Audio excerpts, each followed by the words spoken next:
Setiap tanggal 2 Mei, kita memperingati Hari Pendidikan Nasional yang diambil dari hari kelahiran Ki Hajar Dewantara. Melalui pendidikan, Ki Hajar berjuang melawan penjajah Belanda. Seperti apa ceritanya? Ayo teman-teman, kita simak bersama. Ki Hajar Dewantara terlahir dengan nama Raden Mas Suwardi Suryaningrat pada tanggal 2 Mei 1889. Ia dibesarkan dalam lingkungan Keraton Pakualam di Yogyakarta. Ki Hajar sempat kuliah di Stovia atau Sekolah Dokter Pribumi. Kemudian ia bekerja sebagai wartawan di koran seperti Utusan Hindia dan Kaum Muda. Sejak muda, Ki Hajar berani menentang pemerintah kolonial Belanda. Bersama Daus Dekker dan Cipto Mangunkusumo, ia mendirikan Indies Partij pada tahun 1912 yang bertujuan mencapai Indonesia merdeka. Akibat kritiknya pada pemerintah Belanda, dalam tulisan Seandainya Aku Seorang Belanda, Ki Hajar diasingkan ke Pulau Bangka. Daus Dekker dan Cipto Mangunkusumo membela sahabat mereka, sehingga akhirnya tiga serangkai ini diasingkan bersama-sama ke negeri Belanda. Masa pengasingan di Belanda dimanfaatkan Ki Hajar untuk mendalami dunia pendidikan dan pengajaran. Pada tahun 1919, Ki Hajar kembali ke tanah air dan terus mengkritik pemerintahan kolonial Belanda lewat tulisan-tulisannya. Akibatnya, ia pun sering keluar masuk penjara. Tanggal 3 Juli 1922, Ki Hajar mendirikan Lembaga Pendidikan Taman Siswa di Yogyakarta. Sejak saat itu, Suwardi Suryaningrat memakai nama Ki Hajar Dewantara. Anak-anak dari semua kalangan, baik ningrat maupun rakyat biasa, bisa bersekolah di Taman Siswa. Perguruan ini memiliki semboyan Ing Ngarso Sung Tulodo, Ing Madyo Mangunkarso, Tutwuri Handayani. Artinya, di depan memberi contoh, di tengah membangun semangat, dan di belakang memberi dorongan. Prinsip ini berlaku untuk semua pamong atau guru dan murid di Taman Siswa. Setelah Indonesia merdeka, Presiden Soekarno mengangkat Ki Hajar sebagai Menteri Pendidikan pertama. Semboyan Tutwuri Handayani pun hingga kini tetap dipakai dalam dunia pendidikan Indonesia. Bapak Ibu calon guru penggerak telah menyimak video profil sejarah Bapak Pendidikan Nasional kita Ki Hajar Dewantara. Pada kesempatan ini, izinkan saya untuk memaparkan refleksi saya terkait pemikiran Ki Hajar Dewantara untuk membuat kita lebih memahami impian besar beliau untuk membawa anak Indonesia mencapai kemerdekaan belajar. Ada dua hal yang ingin saya sampaikan di sini. Pertama, beliau berkata bahwa pendidikan adalah tempat persemaian benih-benih kebudayaan. Pada hal ini, Ki Hajar membuat sebuah koneksi dua hal yang tidak terpisahkan antara pendidikan dan kebudayaan. Dua hal ini adalah satu kesatuan. Menurut Ki Hajar, untuk mencapai kebudayaan yang kita mimpikan, peradaban bangsa yang kita cita-citakan, pendidikan adalah fondasinya. Atau dengan bahasanya Ki Hajar adalah tempat persemaian benih-benih kebudayaan. Dengan kata lain, pekerjaan yang kita lakukan di pendidikan bukan saja pekerjaan untuk anak bersekolah, ujian hasilnya baik, dan lain sebagainya, tapi adalah pekerjaan untuk menjemput kebudayaan yang kita cita-citakan. Dengan kata lain, ini adalah pekerjaan untuk membentuk peradaban. Jadi ini peran yang sangat penting antara pendidikan dan kebudayaan. Dua-duanya adalah satu ikatan yang tidak bisa dilepaskan. Yang kedua, inti dari filsafat Ki Hajar Dewantara itu adalah perubahan. Dalam hal ini, bagi saya, analogi yang tepat untuk filsafat Ki Hajar Dewantara itu adalah seperti tata surya. Selalu bergerak, selalu tidak pernah berhenti dari waktu ke waktu, dia tidak pernah statis. Karena itu, bagi Ki Hajar, kebudayaan tidak boleh statis, harus terus bergerak. Dalam upaya pemeliharaan kebudayaan, bagi Ki Hajar, itu harus terus bergerak sesuai dengan kodrat alam dan kodrat zamannya. Jika kebudayaan itu terisolasi, kebudayaan itu akan menuju kehancuran. Pendidikan pun juga sama, tidak boleh statis. Pendidikan harus terus berubah, menjawab tuntutan zamannya. Karena sepertinya kalau dalam tata surya itu, kalau Bapak Ibu bayangkan, kalau planet itu berhenti bergerak, statis dia, itu akan terjadi sebuah chaos, sebuah kekacauan. Dan itulah yang dilihat oleh Ki Hajar bahwa semuanya itu harus terus bergerak dan bergerak, tidak pernah berhenti. Artinya perubahan adalah hal yang kekal, yang harus terus terjadi. Selanjutnya, planet-planet itu pun dalam tata surya tidak ada yang sama. Di sini terlihat keberagaman. Ada planet Merkurius, ada planet Venus, ada Bumi, ada Mars, dan seterusnya. Dalam melihat planet-planet ini, inilah yang kita juga lihat dalam kebudayaan dan pendidikan. Dalam kebudayaan menurut Ki Hajar tidak ada yang sama. Ada kebudayaan yang mungkin seperti Mars, ada seperti Bumi gitu ya, tapi tidak bisa disamakan. Ketika kita melakukan pertukaran kebudayaan, itu bukan untuk menyamakan semuanya, tapi untuk menguatkan identitas dari masing-masing kebudayaan.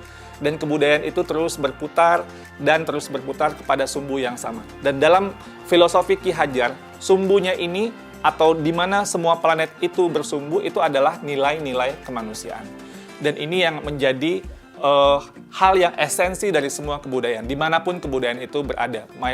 Baik itu kebudayaan di Indonesia yang beragam maupun kebudayaan dunia yang juga sangat beragam. Esensinya menurut Ki Hajar adalah nilai-nilai kemanusiaan. Pendidikan pun juga sama. Anak tidak pernah ada yang sama. Dua anak kembar itu tidak pernah sama persis, bahkan kembar siam sekalipun. Fitrah dari penciptaan dari Yang Maha Kuasa itu adalah keberagaman. Menurut Ki Hajar, biarkanlah anak-anak itu memiliki keunikannya sendiri-sendiri. Ibarat planet-planet tadi, mereka bergerak dengan kecepatannya sendiri-sendiri. Kalau Bapak Ibu lihat di tata surya, Merkurius itu berputar sangat cepat, sementara mungkin planet Jupiter itu agak lambat berputarnya. Dan ini mereka juga berputar dengan kecepatannya sendiri-sendiri sesuai dengan orbitnya masing-masing. Masing-masing punya cerita di dalam planet yang berbeda-beda. Jadi tidak bisa dipaksakan Bumi itu harus menjadi seperti Saturnus atau Neptunus itu menjadi Merkurius. Semua ada orbitnya masing-masing, semua bergerak pada sumbu yang sudah diatur dan menghamba pada nilai yang sama, yaitu nilai-nilai kemanusiaan.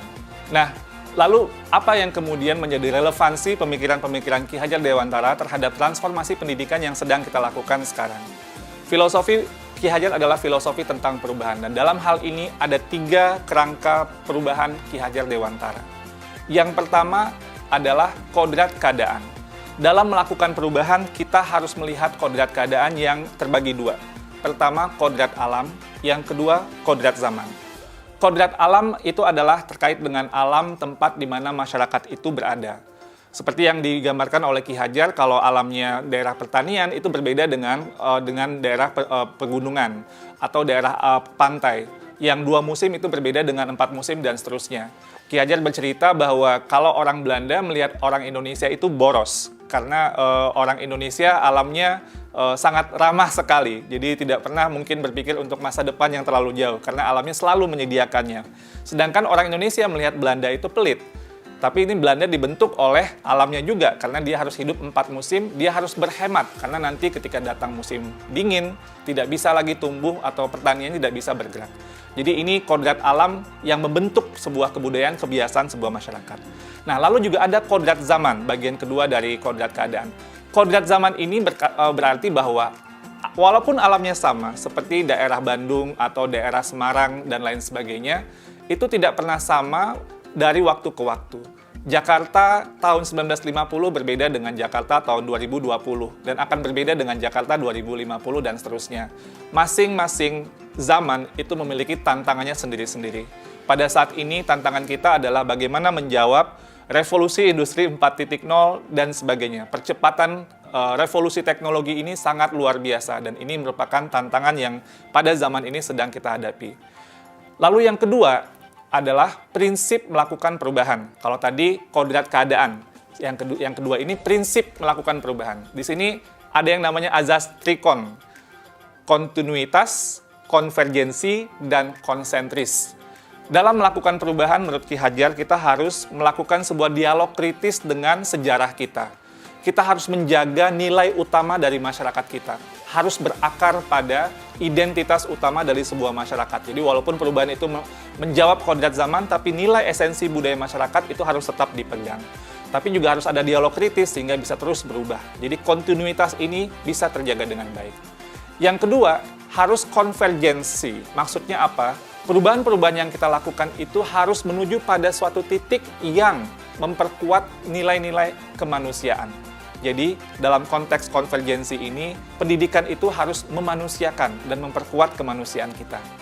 Yang ketiga, konsentris. Jadi walaupun menuju pada nilai-nilai yang sama gitu, sumbu yang sama, tapi kita tetap harus menghargai keragaman yang ada. Karena kalau konsentris itu ibarat planet tadi, dia berputar sesuai dengan sumbunya, sesuai dengan orbitnya, tidak bisa dicampur-campurkan. Karena itu pendidikan itu harus menghargai keunikan. Karena itu juga pendidikan itu harus memerdekakan. Biarkanlah masing-masing berputar pada sumbunya, beredar sesuai dengan orbitnya. Menurut kata Ki Hajar, pendidik itu ibarat petani. Petani itu dia bercocok tanam, dia memiliki banyak sekali misalnya bibit. Ada bibit padi, ada bibit jagung, ada bibit kedelai. Yang padi, tumbuhkanlah dia sebagai padi. Jangan menumbuhkan padi itu berharap menjadi jagung. Tidak akan pernah menjadi seperti itu. Dan jangan pula memelihara jagung dengan ilmu memelihara padi, nggak jadi tumbuh kembangnya jagung itu. Jadi masing-masing itu sesuai dengan kodratnya, dan itulah keragaman yang dihadapi oleh para pendidik dalam konteks kehidupan sehari-hari. Lalu yang ketiga, apa yang berubah? Yang berubah di sini adalah budi pekerti. Maksudnya ini apa? Ada dua kata di sini. Ada budi, ada pekerti. Budi itu, menurut bahasa Ki Hajar itu ada 3 komponen, yaitu cipta, rasa, dan karsa. Cipta itu artinya pikiran, rasa itu perasaan, karsa itu adalah kemauan. Dan pekerti. Pekerti itu maksudnya tenaga atau raga. Dalam filosofi pendidikan Ki Hajar, ini harus seimbang terjadinya perubahan tersebut. Ada olah cipta, menajamkan pikiran, olah rasa, menghaluskan rasa, olah karsa, memperkuat kemauan, dan olahraga, menyehatkan jasmani. Sehingga pendidikan itu harus holistik, harus seimbang, tidak bisa timpang. Kalau pendidikan ini bisa kita lakukan dengan seimbang, menurut Ki Hajar, ini akan terjadi kesempurnaan budi pekerti yang membawa kita pada kebijaksanaan. Dengan kata lain, jika kita melakukan pendidikan yang seimbang, tumbuh kembang anak secara holistik, ini akan menghadirkan banyak insan-insan yang penuh kebijaksanaan. Sebaliknya, jika kita melakukan pendidikan dengan timpang, maka kita akan menciptakan masyarakat yang langka, bahkan mungkin hampa dengan kebijaksanaan. Pada akhirnya, semua disiplin ilmu harus menuju kepada kebijaksanaan. Dan relevansi yang kedua dari apa yang kita pelajari dari filosofi Ki Hajar Dewantara adalah keharusan untuk memandang anak dengan rasa hormat, berorientasi kepada anak. Jadi, apa tujuan pendidikan kita? Itu adalah murid, murid, murid. Jadi, menurut Ki Hajar, semua yang kita lakukan di bidang pendidikan dan para pendidik itu harus berorientasi penuh kepada murid. Dengan bahasa Ki Hajar, salah satu azas dari Taman Siswa, bebas dari segala ikatan, dengan suci hati mendekati sang anak, tidak untuk meminta suatu hak, namun untuk berhamba pada sang anak.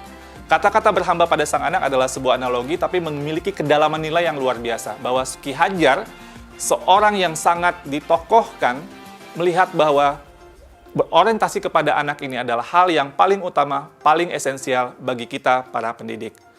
Semoga refleksi singkat ini bisa menjadi sebuah inspirasi bagi Bapak Ibu semua, calon-calon guru penggerak yang saya banggakan. Terima kasih Bapak Ibu penggerak, salam bahagia.